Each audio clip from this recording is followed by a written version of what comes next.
Hi guys, it's Angela from the App Brewery, and in this lesson, we're going to deep dive into how exactly does the internet actually work? Because here's this thing that we use every single day, and we completely take it for granted. So before we start developing awesome websites and web apps for people to access through the internet, it's really important that we understand the fundamentals of how the internet actually works. So what exactly is the internet?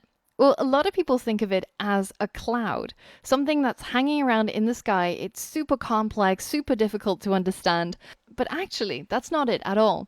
The internet is really simple. All it is just a long piece of wire. And the wire connects different computers to each other.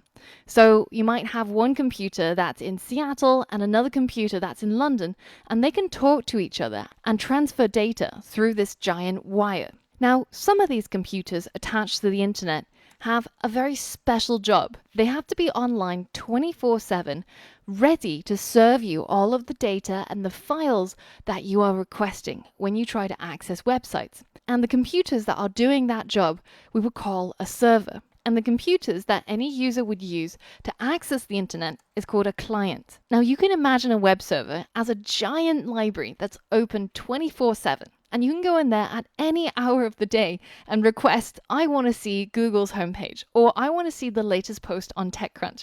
And it would be able to serve you with all of the files and data that you would need to be able to view whatever website it is that you requested.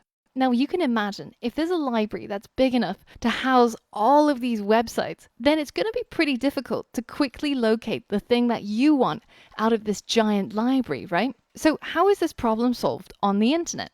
Well, let's say that you're sitting at home on your computer and you type in google.com because you want to head over to the main Google homepage. What happens behind the scenes is that your browser will send a message to your internet service provider. So these are the people who you pay to be able to access the internet. And if you're in the US, that's a company like AT&T or Comcast. And if you're in the UK, then that would be something like BT or TalkTalk. Now, the message that you're sending the ISP is, I want to see google.com. And the ISP will then relay that message to something called a DNS server, a domain name system server. And a DNS server is essentially just a souped up phone book.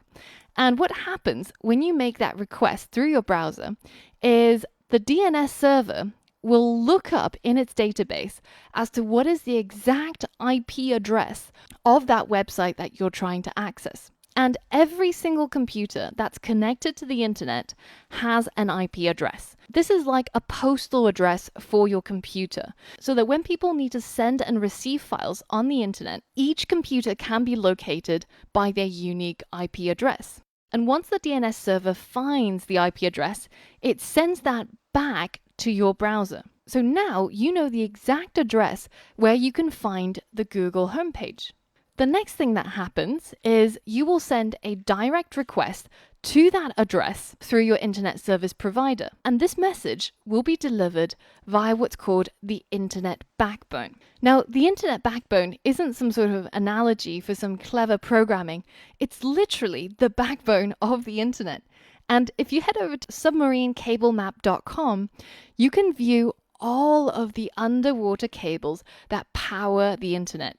And the internet is made up of these huge, sprawling masses of wires connecting all of the world's internet users. As you can imagine, it's a pretty complex world out there.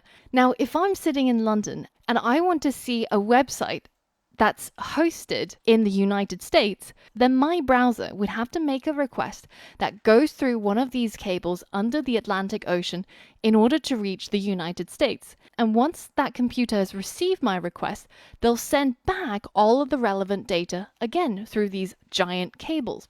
And to navigate all of this crazy underwater and above water wires, all I have is an IP address. It's like as if I'm sending a letter halfway across the world, and my only hope for my letter to reach my friend is that postal address on the front of the envelope. So once I've gotten the IP address of the website that I want to access, then my browser sends another message through the internet service provider via the internet backbone to the server that is located at that address, 216.168.210.46. And the computer that's located at that address is, of course, the Google server. And on this server, there's all of the files that I would need in order to be able to view the Google homepage. The server then sends all of those files back to me through the internet backbone, and I get to see the Google homepage in my browser. And all of that happens in a matter of milliseconds. And just to imagine the journey that my data has gone on, traveling through the world thousands of times per day. So why don't you give it a go? Open up your browser and type in 216.58.210.46 and hit enter to see the Google homepage being served up to you through the internet.